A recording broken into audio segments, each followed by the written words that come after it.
जय भारत, जय हिंदुस्तान, जय भारत, जय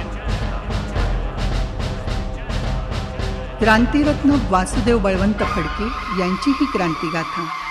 त्यांचा जन्म 4 नोव्हेंबर 1845 रोजी झाला आणि मृत्यू 17 फेब्रुवारी 1883 रोजी झाला. आद्य क्रांतिकारकाची अशी ही बलिदान गाथा. अनेक हुतात्म्यांच्या आहुत्या घेऊन 1857 यज्ञकुंड शांत झालं. कंपनी सरकारने युद्ध जिंकलं असलं तरी त्या सरकारच्या हातात साम्राज्याचा कारभार राहू देणे ब्रिटिश राजमुकुटाला परवडणारं नाही हे अनेक प्रकारे सिद्ध झालं होतं. परिणामी कंपनी सरकारचा अंमल जाऊन राणी व्हिक्टोरियाचा अंमल सुरू झाला. फसलेल्या स्वातंत्र्य युद्धाने लोकांना नैराश्याने घेरून टाकलं होतं. पण पुण्यातला एक तरुण मात्र बेचैन होता, अस्वस्थ होता. रात्र रात्र अंथरुणात तळमळत होता. आपल्या देवघरातील दत्तात्रयासमोर घटका घटका ध्यान धरून बसत होता. चांगली सरकारी नोकरी, सोन्यासारखा संसार असताना त्याला स्वस्थता नव्हती. नव्या परक्या राज्यकर्त्यांची मनमानी आणि अत्याचार त्याला अस्वस्थ करीत होते. मरणपंथाला लागलेल्या आईचं दर्शन केवळ अधिकाऱ्यांनी सुट्टी नाकारल्यामुळे त्याला घेता आलं नव्हतं. त्यामुळे या अवस्थेत संतापाची ठणगी पडली होती. देशात पडलेल्या दुष्काळाने रयतेची झालेली वाताहात आणि इंग्रज सरकारकडून दुष्काळग्रस्तांची उपेक्षा, पिळवणूक, नाडवणूक त्याने सर्वत्र हिंडून उघड्या डोळ्याने पाहिली होती. एके दिवशी भल्या पहाटे ही अस्वस्थता संपली. दत्तगुरूंनी त्या तरुणाला दृष्टांत दिला. मन शांत झालं. त्याने निश्चय केला, आता दीन दुबळ्यांचे कल्याण हेच व्रत आणि पांढऱ्या पायाच्या इंग्रजाला देशाबाहेर हाकलणं हेच ध्येय. निश्चिंत मानाने त्या तरुणाने आसन सोडलं. त्या तरुणाचं नाव होतं वासुदेव बळवंत फडके. वासुदेव बळवंतांनी सरकारी नोकरीचा राजीनामा दिला. ते दुष्काळाने पोळलेल्या लोकांना मदत करण्यासाठी गावोगाव हिंडू लागले. आजच्या या दैन्याचे कारण इंग्रजच कसे आहेत हे ते लोकांना पटवून देत. हळूहळू त्यांच्या भोवती समविचारी तरुणांचा घोळका जमू लागला. या घोळक्याला त्यांनी संघटनात्मक स्वरूप देण्यास सुरुवात केली. गुप्तपणे शस्त्रास्त्रे, हत्यारे जमविण्यास सुरुवात केली. छत्रपती शिवराय हा या कामी त्यांचा आदर्श होता. आपल्या सहकार्याने घेऊन ते लांब लांब मजला मारीत खेड्यापाड्यात, दऱ्या डोंगरात हिंडत स्वराज्य उभे करायचे म्हणजे प्रदेश जिंकणे आले. त्यासाठी सैन्य उभारावे लागते. सैन्याला लढण्यासाठी शस्त्रे आणि पोटासाठी पगार पाहिजे. या साऱ्या गोष्टी पैसा वाचून होत नाहीत. त्यासाठी पैसा मिळवावा लागतो.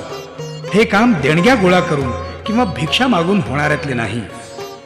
गोर गरीब रयतेला नाडून पिळून श्रीमंत झालेल्या आणि स्वार्थासाठी इंग्रजांना निष्ठा वाहिलेल्या शेठ, सावकार, व्यापारी, जमीनदार, वतनदार इत्यादींना लुटूनच हा पैसा उभा करावा लागणार असल्याचे वासुदेव बळवंतांच्या लक्षात आले.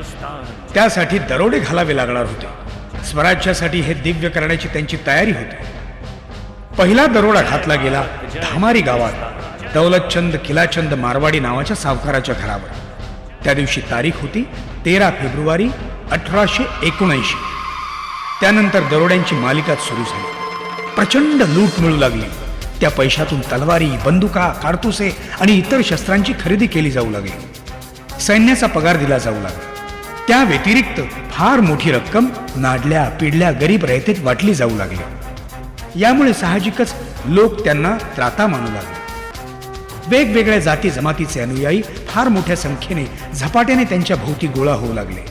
वासुदेव बळवंतांचे वाढते वर्चस्व आणि त्यांना मिळणारा वाढता पाठिंबा पाहून मुंबई प्रांताचा गव्हर्नर सर रिचर्ड टेम्पल घाबरला.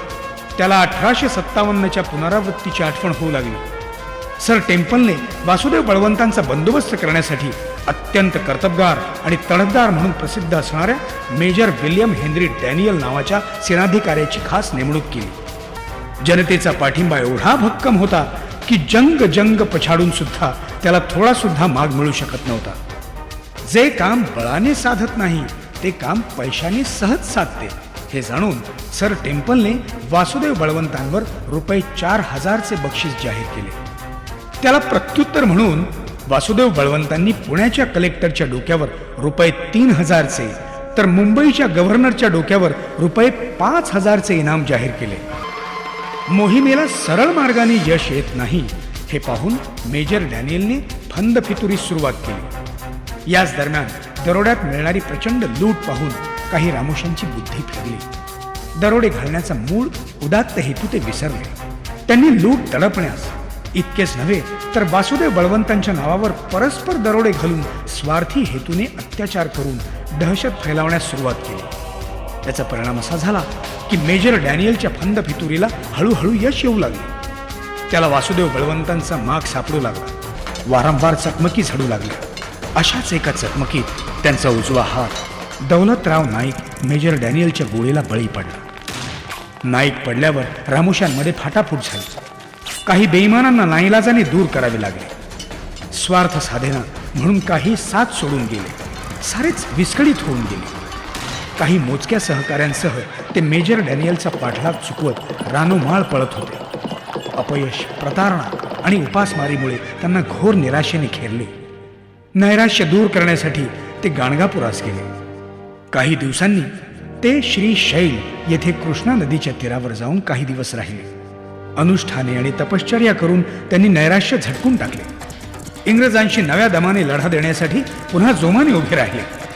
पदरची सारी पुंजी मोडून त्यांनी हैदराबाद संस्थानात 500 रोहिल्यांचे पगारी सैन्य उभे केले. पण दुर्दैव वासुदेव बळवंतांच्या मागे हात धुवून लागले होते. मेजर डॅनियलने जास्त पैशाची लालूच दाखवताच रोहिले बेईमान झाले आणि वासुदेव बळवंतांवरच उलटले. मोठ्या मुश्किलीने ते त्या अरिष्टातून निसटले. पुन्हा एकदा मेजर डॅनियलला चुकवत रानोमाळ पळापळ सुरू झाली. उपासमार आणि सतत उघड्यावर राहणं यामुळे त्यांना कायम ताप राहू लागला. अशा विकल आणि विपन्न अवस्थेत ते एका रात्री विजापूर जिल्ह्यातील देवरनाडगे गावात पोहोचले. अंग तापाने फणफणलेले. अशा अवस्थेतच त्यांनी पोहत पोहत भीमा नदी पार केली आणि ते पैलतीरावरील बौद्ध विहारात पोहोचले. तिथेच भिकारी आणि गोसाव्यांमध्ये ओले घोंगडे पांघरून तापाने भरले उपाशी तापाशी झोपून राहिले. माग काढीत मेजर डॅनियल देवरनाडगे गावात पोहोचला. रोहिल्यांचा विश्वासघातकी नायक त्यांच्या सोबत होताच. वासुदेव बळवंत नदीपार बौद्ध विहारात गेल्याची खबर मिळताच तो वेळ न दवडता बौद्ध विहारात पोहोचला होता. भिकारी आणि गोसाव्यांमध्ये झोपलेले वासुदेव बळवंत ओळखून फितुराने दुरूनच दाखवले. ते तापाच्या ग्लानीत झोपेत असतानाच मेजर डॅनियल त्यांच्या छातीवर बसला. शारीरिक थकवा, उपासमार, डोकेदुखी आणि तापाने अशक्त झालेले वासुदेव बळवंत काही प्रतिकार करण्यापूर्वीच त्याने त्यांना बेड्या आणि दोरखंडाने जेरबंद केले. अतिशय कडक बंदोबस्तात त्यांना पुण्यात आणण्यात आले. संगमावरील कोर्टात त्यांचा खटला उभा राहिला. दरोडे, चोऱ्या, मनुष्यवध याबरोबरच महाराणी विरुद्ध सशस्त्र युद्ध पुकारून राजद्रोह केल्याचा आरोप त्यांच्यावर ठेवला होता.